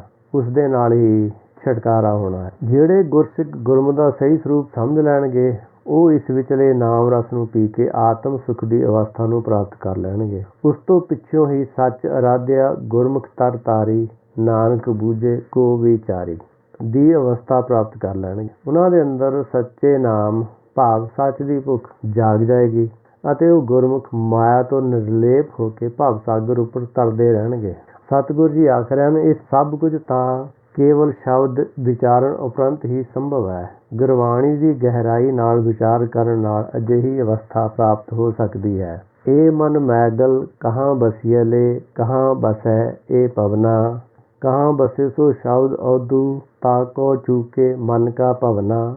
ਨਦਰ ਕਰੇ ਤਾਂ ਸਤਿਗੁਰ ਮੇਲੇ, ਤਾਂ ਨਿਜ ਕਰ ਵਾਸਾ ਇਹ ਮਨ ਪਾਏ। ਆਪੇ ਆਪ ਖਾਏ ਤਾਂ ਨਿਰਮਲ ਹੋਵੈ, ਧਾਵਤ ਵਰਜ ਰਹਾਏ। ਕਿਉ ਮੂਲ ਪਛਾਣੈ ਆਤਮ ਜਾਣੇ, ਕਿਉ ਸਸਕਾਰ ਸੂਰ ਸਮਾਵੈ। ਗੁਰਮੁਖੀ ਹਉਮੈ ਵਿੱਚੋਂ ਖੋਵੈ, ਤੋ ਨਾਨਕ ਸਹਿਜ ਸਮਾਵੈ। ਹੁਣ ਇੱਥੇ ਜਿਹੜੀ ਚਰਚਾ ਹੈ ਉਹ ਅਤ ਸੂਖਮ ਮੰਡਲ ਵਿੱਚ ਪਹੁੰਚ ਗਈ ਲੱਗਦੀ ਹੈ। ਯੋਗੀਆਂ ਦਾ ਆਖਰੀ ਸਿੱਧਾ ਪਿਛਲੇ ਪਦੇ ਵਿੱਚ ਹੀ ਚੱਲ ਚੁੱਕਾ ਸੀ। ਹੁਣ ਸਤਿਗੁਰੂ ਜੀ ਆਪਣੇ ਕੋਲੋਂ ਹੀ ਸਵਾਲ ਉਠਾ ਕੇ ਖੁਦ ਹੀ ਉਸ ਦਾ ਉੱਤਰ ਦੇ ਰਹੇ ਹਨ। ਯੋਗੀਆਂ ਨੂੰ ਸਤਿਗੁਰੂ ਜੀ ਆਖ ਰਹੇ ਹਨ ਕਿ ਮੈਗਲ ਭਾਵ ਮਲੀਨ ਮਨ ਅਤੇ ਕਲਪਨਾ ਭਾਵ ਪਵਨਾ ਦਾ ਵਾਸਾ ਕਿਸ ਸਥਾਨ 'ਤੇ ਹੁੰਦਾ ਹੈ ਅਤੇ ਸਰੀਰ ਵਿੱਚ ਆਵਾਗੁਣ ਨੂੰ ਮਿਟਾ ਦੇਣ ਵਾਲਾ ਸ਼ਬਦ ਕਿਹੜੀ ਜਗ੍ਹਾ ਉੱਤੇ ਪ੍ਰਗਟ ਹੁੰਦਾ ਹੈ। ਯੋਗੀ ਸ਼ਬਦ ਦਾ ਵਾਸਾ ਤ੍ਰਿਕੁਟੀ ਵਿੱਚ ਮੰਨਦੇ ਸਨ। ਭਾਵੇਂ ਉਹਨਾਂ ਨੂੰ ਇਸ ਦੇ ਨਿਸ਼ਚਿਤ ਸਥਾਨ ਬਾਰੇ ਸ਼ੰਕਾ ਬਣੀ ਹੋਈ ਸੀ, ਪਰ ਮਨ ਵੀ ਤ੍ਰਿਕੁਟੀ ਅੰਦਰ ਹੀ ਧਿਆਨ ਟਿਕਾ ਕੇ ਕਲਪਨਾ ਨੂੰ ਰੋਕਣ ਦੇ ਯਤਨ ਕਰਦਾ ਸੀ, ਕਿਉਂਕਿ ਕਲਪਨਾ ਦਾ ਜਨਮ ਸਥਾਨ ਤ੍ਰਿਕੁਟੀ ਹੀ ਹੈ। ਇੱਥੇ ਸਤਿਗੁਰੂ ਜੀ ਨੇ ਅਤ ਸੂਖਮ ਸਮੱਸਿਆ ਯੋਗੀਆਂ ਲਈ ਖੜੀ ਕਰ ਦਿੱਤੀ। ਉਹ ਇਉਂ ਕਿ ਕਲਪਨਾ ਤੇ ਸ਼ਬਦ ਇੱਕੋ ਮੰਡਲ ਦੇ ਵਾਸੀ ਕਿਵੇਂ ਹੋ ਸਕਦੇ ਹਨ। ਕਲਪਨਾ ਮਾਇਆ ਦੇ ਪ੍ਰਭਾਵ ਤੋਂ ਪੈਦਾ ਹੋਣ ਵਾਲਾ ਸ਼ਬਦ ਹੈ। ਜਿਹੜਾ ਯੋਗੀ ਸੁਣਦੇ ਹਨ ਉਹ ਸ਼ਬਦ ਹੀ ਮਾਇਆ ਤੋਂ ਉਪਜਣ ਵਾਲਾ ਹੀ ਹੋਣਾ ਚਾਹੀਦਾ ਹੈ। ਉਸ ਨਾਲ ਜੁੜਨ ਵਾਲੇ ਮਾਇਆ ਨਾਲ ਹੀ ਜੁੜੇ ਰਹਿਣਗੇ। ਇਸ ਮਾਇਆ ਤੋਂ ਖੜਾ ਨਹੀਂ ਛੁਡਾ ਸਕਣਗੇ। ਯੋਗੀ ਖੁਦ ਵੀ ਮੰਨਦੇ ਸਨ ਕਿ ਜਿਸ ਸ਼ਬਦ ਨੂੰ ਉਹ ਸੁਣਦੇ ਹਨ ਉਸ ਦਾ ਰੂਪ ਤਾਂ ਮਾਇਆ ਹੀ ਪ੍ਰਤੀਤ ਹੁੰਦਾ ਹੈ, ਪਰੰਤੂ ਮਨ ਦੀ ਇਕਾਗਰਤਾ ਲਈ ਹੋਰ ਸਾਡੇ ਕੋਲ ਕੋਈ ਸਾਧਨ ਨਹੀਂ ਹੈ। ਕਹਾਂ ਬਸੇ ਸੋ ਸ਼ਬਦ ਔਦੂ, ਤਾਕੋ ਚੂਕੇ ਮਨ ਕਾ ਭਵਨਾ। ਉਪਰੋਕਤ ਪ੍ਰਸ਼ਨ ਦਾ ਸਹੀ ਉੱਤਰ ਦੱਸਦੇ ਹੋਏ ਸਤਿਗੁਰੂ ਜੀ ਆਖਦੇ ਹਨ, ਆਓ ਤੁਹਾਨੂੰ ਦੱਸੀਏ ਕਿ ਉਸ ਸ਼ਬਦ ਦਾ ਵਾਸਾ ਕਿੱਥੇ ਹੁੰਦਾ ਹੈ ਜਿਸ ਨਾਲ ਆਵਾਗਮਨ ਮਿਟਦਾ ਹੈ। ਸਤਿਗੁਰੂ ਜੀ ਆਖ ਰਹੇ ਹਨ, ਜੇ ਪਰਮੇਸ਼ਰ ਦੀ ਕਿਰਪਾ ਹੋ ਜਾਵੇ ਤਾਂ ਹਿਰਦੇ ਭਾਵ ਨਿਜ ਘਰ ਵਿੱਚੋਂ ਸ਼ਬਦ ਗੁਰੂ ਪ੍ਰਗਟ ਹੋ ਜਾਂਦਾ ਹੈ ਅਤੇ ਮਨ ਤ੍ਰਿਕੁਟੀ 'ਚੋਂ ਸਦਾ ਲਈ ਧਿਆਨ ਛੱਡ ਕੇ ਆਪਣੇ ਨਿਜ ਘਰ ਭਾਵ ਹਿਰਦੇ ਵਿੱਚ ਆਪਣੇ ਮੂਲ ਸਾਜ ਸ਼ਬਦ ਨਾਲ ਜੁੜ ਜਾਂਦਾ ਹੈ। ਫਿਰ ਝੂਠ ਸ਼ਬਦ ਭਾਵ ਕਲਪਨਾ ਇਸ ਥਾਂ 'ਤੇ ਪ੍ਰਗਟ ਨਹੀਂ ਹੁੰਦੀ, ਕਿਉਂਕਿ ਉਸਦੇ ਪ੍ਰਗਟ ਹੋਣ ਦਾ ਸਥਾਨ ਤ੍ਰਿਕੁਟੀ ਹੀ ਹੈ। ਤ੍ਰਿਕੁਟੀ ਛੂਟੈ ਦਸਵਾਂ ਦਰ ਖੂਲੈ, ਤਾਂ ਮਨ ਖੀਵਾ ਭਾਈ। ਸਤਿਗੁਰੂ ਜੀ ਦਾ ਭਾਵ ਸਪਸ਼ਟ ਹੈ ਕਿ ਤ੍ਰਿਕੁਟੀ ਅੰਦਰ ਬੈਠ ਕੇ ਕਲਪਨਾ ਕੰਟਰੋਲ ਨਹੀਂ ਕੀਤੀ ਜਾ ਸਕਦੀ, ਕਿਉਂਕਿ ਇੱਥੇ ਤਾਂ ਇਹ ਪੈਦਾ ਹੀ ਹੁੰਦੀ ਹੈ। ਇਸ ਨੂੰ ਕੰਟਰੋਲ ਕਾਰਨ ਭਾਵ ਰੋਕਣ ਲਈ ਤ੍ਰਿਕੁਟੀ ਦਾ ਤਿਆਗ ਕਰਕੇ ਮਨ ਨੂੰ ਆਪਣਾ ਧਿਆਨ ਆਪਣੇ ਮੂਲ ਹਿਰਦੇ ਨਾਲ ਭਾਵ ਹਿਰਦੇ ਘਰ ਵਿੱਚ ਹੀ ਜੋੜਨਾ ਪਵੇਗਾ। ਇਸ ਜਗ੍ਹਾ ਸਾਚ ਸ਼ਬਦ ਮਨ ਨੂੰ ਆਪਣੇ ਅੰਦਰ ਨਿਗਲ ਲੈਂਦਾ ਹੈ ਅਤੇ ਇਸ ਅੰਦਰਲੀ ਸਾਰੀ ਖੋਟ ਸਾੜ ਕੇ ਮਨ ਨੂੰ ਸ਼ੁੱਧ ਕਰਕੇ ਆਪਣੇ ਨਾਲ ਮਿਲਾ ਲੈਂਦਾ ਹੈ। ਇਸ ਉਪਰੰਤ ਸ਼ਬਦ ਮਨ ਅੰਦਰ ਮਾਇਆ ਦਾ ਪ੍ਰਵੇਸ਼ ਹੋ ਹੀ ਨਹੀਂ ਸਕਦਾ ਅਤੇ ਕਲਪਨਾ ਜਾਗਣ ਦਾ ਕਾਰਨ ਮਾਇਆ ਦਾ ਮੋਹ ਸਮਾਪਤ ਹੋ ਜਾਂਦਾ ਹੈ। ਸਤਿਗੁਰ ਜੀ ਆਖਦੇ ਹਨ ਕਿ ਉਹ ਮੂਲ ਪਛਾਣੇ ਆਤਮ ਜਾਣੇ, ਕਿ ਆਪਣੇ ਮੂਲ ਨੂੰ ਮਨ ਕਿਵੇਂ ਪਛਾਣਦਾ ਹੈ ਅਤੇ ਆਪਣੇ ਆਪ ਨੂੰ ਕਿਵੇਂ ਜਾਣਦਾ ਹੈ, ਜਿਸ ਤੋਂ ਪਿੱਛੋਂ ਸਸੀ ਭਾਵ ਮਨ ਅੰਦਰ ਸੂਰ ਭਾਵ ਪ੍ਰਚੰਡ ਗਿਆਨ ਕਿਵੇਂ ਸਮਾਉਂਦਾ ਹੈ। ਗੁਰਮੁਖ ਦੇ ਅੰਦਰੋਂ ਵਿਕਾਰਾਂ ਭਾਵ ਹਉਮੈ ਰੂਪੀ ਮੈਲ ਨਸ਼ਟ ਹੋ ਜਾਣ ਉਪਰੰਤ ਹੀ ਇਹ ਆਪਣੇ ਨਿਜ ਸਰੂਪ ਨੂੰ ਪ੍ਰਾਪਤ ਕਰ ਲੈਂਦਾ ਹੈ ਅਤੇ ਮਨ ਅੰਦਰ ਪੂਰਨ ਗਿਆਨ ਦੀ ਜੋਤ ਪ੍ਰਗਟ ਹੋ ਜਾਂਦੀ ਹੈ ਅਤੇ ਮਨ ਅਡੋਲ ਅਵਸਥਾ ਪ੍ਰਾਪਤ ਕਰਕੇ ਪਾਰ ਬ੍ਰਹਮ ਵਿੱਚ ਲੀਨ ਭਾਵ ਅਭੇਦ ਹੋ ਜਾਂਦਾ ਹੈ। ਉਸਦਾ ਸਰੀਰ ਹੁਣ ਇਸ ਵਿੱਚ ਕੋਈ ਅੜਿੱਕਾ ਨਹੀਂ ਰਹਿੰਦਾ। ਜਿਵੇਂ ਭਗਤ ਕਬੀਰ ਜੀ ਕਹਿ ਰਹੇ ਹਨ, ਏਕ ਜੋਤ ਏਕਾ ਮਿਲੀ ਕਿੰਬਾ ਹੋਏ ਮੋਹੇ, ਜਿਤ ਘਟ ਨਾਮ ਨਾ ਉਪਜੈ ਫੂਟ ਮਰੇ ਜਨ ਸੋਏ। ਇਸ ਤੋਂ ਭਗਤ ਜੀ ਦਾ ਭਾਵ ਹੈ ਕਿ ਜਦੋਂ ਮਨ ਦਾ ਸੁਭਾਅ ਸੱਚ ਅਨੁਸਾਰ ਹੋ ਜਾਂਦਾ ਹੈ, ਹੁਕਮ ਅਨੁਸਾਰ ਹੋ ਜਾਂਦਾ ਹੈ, ਆਪਣੇ ਮੂਲ ਵਿੱਚ ਮਿਲ ਜਾਂਦਾ ਹੈ, ਆਤਮ ਧਿਆਨੀ ਹੋ ਜਾਂਦਾ ਹੈ, ਉਸ ਸਮੇਂ ਸਰੀਰ ਦੀ ਕੋਈ ਅਹਿਮੀਅਤ ਨਹੀਂ ਰਹਿ ਜਾਂਦੀ। ਹਰ ਕਾ ਸੇਵਕ ਸੋ ਹਰ ਜਿਹਾ, ਭੇਦ ਨਾ ਜਾਣੋ ਮਾਨਕ ਦੇਹਾ। ਉਸ ਸਮੇਂ ਉਸ ਗੁਰਮੁਖ ਦੇ ਸਰੀਰ ਦਾ ਭੇਦ ਨਹੀਂ ਜਾਣਨਾ ਚਾਹੀਦਾ ਹੈ। ਜਿਤ ਘਟ ਨਾਮ ਨਾ ਉਪਜੈ ਫੂਟ ਮਰੇ ਜਨ। ਇਸ ਦਾ ਭਾਵ ਅਰਥ ਇਹ ਹੈ ਕਿ ਜਿਸ ਘਟ ਵਿੱਚ, ਜਿਸ ਹਿਰਦੇ ਵਿੱਚ ਨਾਮ ਪੈਦਾ ਨਹੀਂ ਹੁੰਦਾ, ਉਹ ਘਟ ਫੁੱਟ ਜਾਣਾ ਚਾਹੀਦਾ ਹੈ। ਇਹ ਮਨ ਨਿਸ਼ਚਲ ਹਿਰਦੇ ਵਸੀਲੇ, ਗੁਰਮੁਖ ਮੂਲ ਪਛਾਣ ਰਹੇ, ਨਾਭ ਪਵਨ ਕਰ ਆਸਣ ਬੈਸੇ, ਗੁਰਮੁਖ ਖੋਜਤ ਤਤ ਲਹੈ, ਸੋ ਸ਼ਬਦ ਨਿਰੰਤਰ ਨਿਜ ਕਰ ਆਛੈ, ਤ੍ਰਿਭੁਵਨ ਜੋਤੀ ਸੋ ਸ਼ਬਦ ਲਹੈ, ਖਾਵੈ ਦੁਖ ਭੂਖ ਸਾਚੇ ਕੀ, ਸਾਚੇ ਹੀ ਤ੍ਰਿਪਤਾਸ ਰਹੈ, ਅਨਹਦ ਬਾਣੀ ਗੁਰਮੁਖ ਜਾਣੀ, ਬਿਰਲਾ ਕੋ ਅਰਥਾਵੈ, ਨਾਨਕ ਆਖੈ ਸੱਚ ਸੁਭਾਖੈ, ਸੱਚ ਰਪੇ ਰੰਗ ਕਬਹੂ ਨਾ ਜਾਵੈ। ਸਤਿਗੁਰ ਜੀ ਉਪਦੇਸ਼ ਕਰਦੇ ਹਨ ਕਿ ਜਦੋਂ ਮਨ ਅਡੋਲ ਹੋ ਕੇ ਹਿਰਦੇ ਵਿੱਚ ਨਿਜ ਘਰ ਵਿੱਚ ਵਸ ਜਾਂਦਾ ਹੈ, ਗੁਰਮੁਖ ਆਪਣਾ ਨਿਜ ਸਰੂਪ ਭਾਵ ਮੂਲ ਨੂੰ ਪਛਾਣ ਲੈਂਦਾ ਹੈ। ਇਸ ਨਿਜ ਘਰ ਬਾਰੇ ਜੋਗੀਆਂ ਦਾ ਭੁਲੇਖਾ ਕੱਢਦੇ ਹੋਏ ਸਤਿਗੁਰ ਜੀ ਆਖ ਰਹੇ ਹਨ, ਨਾਭੀ ਭਾਵ ਧੁਨੀ ਤੋਂ ਉੱਪਰ ਜਿਹੜਾ ਤੁਸੀਂ ਕਮਲ ਮੰਨਦੇ ਹੋ, ਜੋਗੀ ਧੁਨੀ ਤੋਂ 10 ਉਂਗਲ ਉੱਤੇ ਨਾਭ ਕਮਲ ਮੰਨਦੇ ਹਨ। ਉਸ ਕਮਲ ਨੂੰ ਆਸਣ ਬਣਾ ਕੇ ਗੁਰਮੁਖ ਬੈਠਿਆ ਕਰਦਾ ਹੈ। ਜਿਹੜੇ ਲੋਕ ਅੱਜ ਵੀ ਦਸਮ ਦੁਆਰ ਤ੍ਰਿਕੁਟੀ ਭਾਵ ਸਿਰ ਵਿੱਚ ਹੀ ਮੰਨਦੇ ਹਨ, ਭਾਵ ਉਹ ਗੁਰਮੁਖ ਦੇ ਪ੍ਰਚਾਰਕ ਵੀ ਹਨ, ਉਹਨਾਂ ਨੂੰ ਖਾਸ ਤੌਰ 'ਤੇ ਧਿਆਨ ਦੇਣ ਦੀ ਲੋੜ ਹੈ ਕਿ ਸਤਿਗੁਰ ਜੀ ਜੋਗੀਆਂ ਨਾਲ ਚਰਚਾ ਸਮੇਂ ਤ੍ਰਿਕੁਟੀ ਦਾ ਖੰਡਨ ਕਰ ਰਹੇ ਹਨ ਅਤੇ ਹਿਰਦਾ ਭਾਵ ਦਿਲ ਨਿਜ ਘਰ ਅੰਦਰ ਮਨ ਦਾ ਸਹੀ ਟਿਕਾਣਾ ਜੋਗੀਆਂ ਨੂੰ ਦੱਸ ਰਹੇ ਹਨ। ਵੇਦ ਕਤੇਬ ਇਫਤਰਾ ਭਾਈ, ਦਿਲ ਕਾ ਫਿਕਰ ਨਾ ਜਾਏ, ਟੁਕ ਦਮ ਕਰਾਰੀ ਜੋ ਕਰੋ, ਹਾਜ਼ਰ ਹਜ਼ੂਰ ਖੁਦਾਏ, ਬੰਦੇ ਖੋਜ ਦਿਲ ਹਰ ਰੋਜ਼, ਨਾ ਫਿਰ ਪਰੇਸ਼ਾਨੀ ਵਾਹੇ, ਇਹ ਜੋ ਦੁਨੀਆ ਸਹਿਰ ਮੇਲਾ ਦਸਤਗੀਰੀ ਨਾ ਹੈ। ਇੱਥੇ ਕਬੀਰ ਜੀ ਵੀ ਇਹੀ ਆਖ ਰਹੇ ਹਨ ਕਿ ਕਤੇਬ ਦਾ ਗਿਆਨ ਤਾਂ ਉਲਝਿਆ ਹੋਇਆ ਹੋਣ ਕਰਕੇ ਸੁਲਝਾਉਣ ਭਾਵ ਸੱਚ ਦੀ ਸੋਝੀ ਕਰਾਉਣ ਵਾਲਾ ਨਹੀਂ ਹੈ। ਇੱਥੇ ਇਹ ਗੱਲ ਦੱਸਣੀ ਜ਼ਰੂਰੀ ਹੈ ਕਿ ਜੋਗੀਆਂ ਵਿੱਚ ਜੋ ਨਾਥ ਸਨ, ਉਹਨਾਂ ਦਾ ਬਾਹਰਲੀ ਭੇਖ ਭਾਵੇਂ ਜੋਗੀਆਂ ਵਾਲਾ ਸੀ, ਪਰ ਉਹ ਕੁਰਾਨ ਉੱਪਰ ਵਿਸ਼ਵਾਸ ਰੱਖਦੇ ਸਨ। ਸਤਿਗੁਰ ਜੀ ਉਹਨਾਂ ਨਾਥਾਂ ਨੂੰ ਆਖ ਰਹੇ ਹਨ ਕਿ ਕਤੇਬ ਅੰਦਰ ਵੀ ਸੱਚ ਦਾ ਗਿਆਨ ਨਹੀਂ ਹੈ, ਇਸ ਲਈ ਮਨ ਦੀ ਚਿੰਤਾ ਨੂੰ ਦੂਰ ਨਹੀਂ ਕਰ ਸਕਦਾ। ਇਸ ਲਈ ਹੇ ਬੰਦੇ, ਤੂੰ ਆਪਣੇ ਦਿਲ ਭਾਵ ਹਿਰਦੇ ਅੰਦਰ ਖੋਜ ਕਰ, ਉੱਥੇ ਸੱਚ ਮੌਜੂਦ ਹੈ ਜਿਸ ਨਾਲ ਤੇਰੀ ਚਿੰਤਾ ਮਿਟ ਸਕਦੀ ਹੈ। ਜਿਸ ਤੋਂ ਸਪਸ਼ਟ ਹੈ ਕਿ ਗੁਰਮਤਿ ਵਿੱਚ ਤ੍ਰਿਕੁਟੀ ਵਾਸਤੇ ਕੋਈ ਜਗ੍ਹਾ ਨਹੀਂ। ਅਸਲ ਵਿੱਚ ਚਰਚਾ ਦਾ ਕਾਰਨ ਹੀ ਇਹਨਾਂ ਦੋਨਾਂ ਸਥਾਨਾਂ ਨੂੰ ਆਧਾਰ ਮੰਨ ਕੇ ਹੈ। ਗੁਰਮਤਿ ਅਨੁਸਾਰ ਜਿਤਨਾ ਚਿਰ ਮਨ ਤ੍ਰਿਕੁਟੀ ਨਾਲ ਜੁੜਿਆ ਰਹਿੰਦਾ ਹੈ, ਉਹ ਮਾਇਆ ਨਾਲ ਜੁੜਿਆ ਹੋਇਆ ਹੋਣ ਕਰਕੇ ਪਰਦੇਸੀ ਅਖਵਾਉਂਦਾ ਹੈ, ਭਾਵ ਸੰਸਾਰ ਨਾਲ ਜੁੜਿਆ ਹੋਇਆ ਹੈ। ਤ੍ਰਿਕੁਟੀ ਨੂੰ ਛੱਡ ਕੇ ਜਿਸ ਸਮੇਂ ਮਨ ਨਿਜ ਘਰ ਵਿੱਚ ਨਿਵਾਸ ਕਰਕੇ ਆਪਣੇ ਮੂਲ ਨਾਲ ਜੁੜ ਜਾਵੇਗਾ, ਫਿਰ ਇਹ ਪਰਦੇਸੀ ਨਾ ਰਹਿ ਕੇ ਪਰਲੋਕ ਦਾ ਵਾਸੀ ਬਣ ਜਾਵੇਗਾ, ਜੀਵਨ ਮੁਕਤ ਅਵਸਥਾ ਨੂੰ ਪ੍ਰਾਪਤ ਹੋ ਜਾਵੇਗਾ। ਸੋ ਸ਼ਬਦ ਨਿਰੰਤਰ ਨਿਜ ਘਰ ਆਛੇ, ਤ੍ਰਿਭੁਵਨ ਜੋਤੀ ਸੋ ਸ਼ਬਦ ਲਹੇ, ਖਾਵੇ ਦੁਖ ਭੂਖ ਸਾਚੇ ਕੀ, ਸਾਚੇ ਹੀ ਤ੍ਰਿਪਤਾਸ ਰਹੇ। ਸਤਿਗੁਰੂ ਜੀ ਨੇ ਪੇਸ਼ ਕੀਤਾ ਹੈ ਕਿ ਉਹ ਇਹ ਹੈ ਕਿ ਜੇ ਮਨ ਨਿਸ਼ਚਲ ਹੋ ਜਾਵੇ ਤਾਂ ਉਹ ਹਿਰਦੇ ਵਿੱਚ ਹੀ ਵਸਿਆ ਟਿਕਿਆ ਰਹਿੰਦਾ ਹੈ। ਦੂਸਰੇ ਲਫ਼ਜ਼ਾਂ ਵਿੱਚ ਨਿਜਕਰ ਤੋਂ ਬਿਨਾਂ ਮਨ ਅੰਦਰ ਟਿਕਾਊ ਹੋ ਜਾਵੇ ਇਹ ਸੰਭਵ ਨਹੀਂ ਹੈ। ਤ੍ਰਿਕੁਟੀ ਅੰਦਰ ਭਾਵੇਂ ਕੋਈ ਕਿਤਨਾ ਯਤਨ ਕਰ ਲਵੇ ਮਨ ਟਿਕ ਨਹੀਂ ਸਕਦਾ। ਇਸ ਤੋਂ ਅਗਲੀ ਗੱਲ ਇਹ ਹੈ ਕਿ ਟਿਕਿਆ ਹੋਇਆ ਮਨ ਹੀ ਸ਼ਬਦ ਵਿਚਾਰ ਕਰਿਆ ਕਰਦਾ ਹੈ। ਉਸਦੇ ਜਵਾਬ ਵਿੱਚ ਸਤਿਗੁਰੂ ਜੀ ਦੱਸ ਰਹੇ ਹਨ ਕਿ ਨਿਜਕਰ ਭਾਵ ਹਿਰਦੇ ਅੰਦਰ ਸ਼ਬਦ ਗੁਰੂ ਮੌਜੂਦ ਹੁੰਦਾ ਹੈ, ਜਿਹੜਾ ਕਿ ਤ੍ਰਿਕੁਟੀ ਵਿੱਚ ਨਹੀਂ ਹੁੰਦਾ ਹੈ। ਇੱਥੇ ਮਨ ਗੁਰਮੁਖ ਬਣ ਕੇ ਸ਼ਬਦ ਗੁਰੂ ਨਾਲ ਜੁੜ ਕੇ ਤਿੰਨਾਂ ਭਵਨਾਂ ਦਾ ਗਿਆਨ ਆਪਣੇ ਅੰਦਰ ਪ੍ਰਗਟ ਕਰਦਾ ਹੈ। ਇਸੇ ਦੌਰਾਨ ਮਨ ਅੰਦਰ ਸੱਚ ਜਾਣਨ ਦੀ ਭੁੱਖ ਤੇਜ਼ ਹੁੰਦੀ ਹੈ, ਜਿਹੜੀ ਕਿ ਦੱਸਦੇ ਹਨ ਕਿ ਸਾਰੇ ਦੁੱਖਾਂ ਨੂੰ ਖਾ ਕੇ ਹੀ ਸ਼ਾਂਤ ਹੁੰਦੀ ਹੈ। ਸੱਚੇ ਗਿਆਨ ਭਾਵ ਸੱਚ ਦੀ ਪ੍ਰਾਪਤੀ ਮਨ ਅੰਦਰ ਸ਼ਾਂਤੀ ਅਤੇ ਤ੍ਰਿਪਤੀ ਪ੍ਰਦਾਨ ਕਰਦੀ ਹੈ। ਅਨਹਦ ਬਾਣੀ ਗੁਰਮੁਖ ਜਾਣੀ ਬਿਰਲਾ ਕੋ ਅਰਥਾਵੈ, ਨਾਨਕ ਆਖੈ ਸੱਚ ਸੁਭਾਖੈ, ਸੱਚ ਰਪੇ ਰੰਗ ਕਬੂ ਨਾ ਜਾਵੇ। ਸ਼ਬਦ ਗੁਰੂ ਨਾਲ ਜੁੜਿਆ ਹੋਇਆ ਗੁਰਮੁਖ ਅਨਹਦ ਬਾਣੀ ਪਰਮੇਸ਼ਰ ਦੀ ਸਾਰੀ ਗੱਲ ਨੂੰ ਸਮਝ ਲੈਂਦਾ ਹੈ, ਜਾਣ ਲੈਂਦਾ ਹੈ। ਉਸ ਤੋਂ ਬਾਅਦ ਅਰਸਾਉਣ ਵਾਲਾ ਭਾਵ ਉਸਨੂੰ ਬਿਨਾਂ ਕੰਨਾਂ ਤੋਂ ਸੁਣੀ ਹੋਈ ਗੱਲ ਨੂੰ ਆਪਣੇ ਲਫ਼ਜ਼ਾਂ ਵਿੱਚ ਬਿਆਨ ਕਰਨ ਵਾਲਾ ਭਾਵ ਇੰਟਰਪ੍ਰੇਟਰ ਕੋਈ ਵਿਰਲਾ ਹੀ ਹੁੰਦਾ ਹੈ। ਜੋ ਨਾਨਕ ਆਖ ਰਿਹਾ ਹੈ ਭਾਵ ਸਤਿਗੁਰੂ ਜੀ ਖੁਦ ਜੋ ਆਖ ਰਹੇ ਹਨ ਉਹ ਸੱਚ ਪਰਮੇਸ਼ਰ ਦੀ ਭਖ ਹੈ, ਭਾਸ਼ਾ ਨੂੰ ਹੀ ਆਪਣੇ ਸ਼ਬਦਾਂ ਵਿੱਚ ਬਿਆਨ ਕਰ ਰਿਹਾ ਹੁੰਦਾ ਹੈ। ਉਹ ਨਿਰਾਕਾਰੀ ਭਾਸ਼ਾ ਨੂੰ ਬਿਨਾਂ ਕੰਨਾਂ ਤੋਂ ਸੁਣ ਕੇ ਸੰਸਾਰੀ ਬੋਲੀ ਗੁਰਮੁਖਾਂ ਦੀ ਭਾਸ਼ਾ ਅੰਦਰ ਬਿਆਨ ਕਰ ਰਿਹਾ ਹੁੰਦਾ ਹੈ ਕਿ ਸੱਚ ਦਾ ਰੰਗ ਜਿਸ ਨੂੰ ਲੱਗ ਜਾਵੇ ਜਾਂ ਸੱਚ ਸ਼ਬਦ ਵਿੱਚ ਡੁੱਬਿਆ ਹੋਇਆ ਮਨ ਆਪਣਾ ਰੰਗ ਨਹੀਂ ਬਦਲਿਆ ਭਾਵ ਖੋਇਆ ਕਰਦਾ। ਸੱਚਾ ਰੰਗ ਕਦੇ ਵੀ ਫਿੱਕਾ ਨਹੀਂ ਹੁੰਦਾ। ਜਾ ਕੋ ਹਰ ਰੰਗ ਲਾਗੋ ਇਸ ਯੁੱਗ ਮੇਂ ਸੋ ਕਹੀਅਤ ਹੈ ਸੂਰਾ। ਜਿਹਨੂੰ ਸੱਚ ਦਾ ਰੰਗ ਲੱਗ ਜਾਂਦਾ ਹੈ ਇਸ ਸੰਸਾਰ ਵਿੱਚ ਉਹੀ ਅਸਲੀ ਸੂਰਮਾ ਹੈ। ਹੋਰ ਜਿਹੜੇ ਹੱਠ ਕਰਮ ਕਰਦੇ ਹਨ, ਆਪਣੇ ਮਨ ਦੀ ਮਰਜ਼ੀ ਪਿੱਛੇ ਚੱਲਦੇ ਹਨ, ਉਹਨਾਂ ਨੂੰ ਸੱਚ ਦਾ ਗਿਆਨ ਨਹੀਂ ਹੋਇਆ ਕਰਦਾ। ਜੇ ਕਿਸੇ ਨੂੰ ਗੁਰਬਾਣੀ ਪ੍ਰਤੀ ਕੋਈ ਸ਼ੰਕਾ ਹੋਵੇ ਤਾਂ ਉਹ ਆਪਣਾ ਕਮੈਂਟ ਛੱਡ ਸਕਦਾ ਹੈ। ਵਾਹਿਗੁਰੂ ਜੀ ਕਾ ਖਾਲਸਾ, ਵਾਹਿਗੁਰੂ ਜੀ ਕੀ ਫਤਿਹ।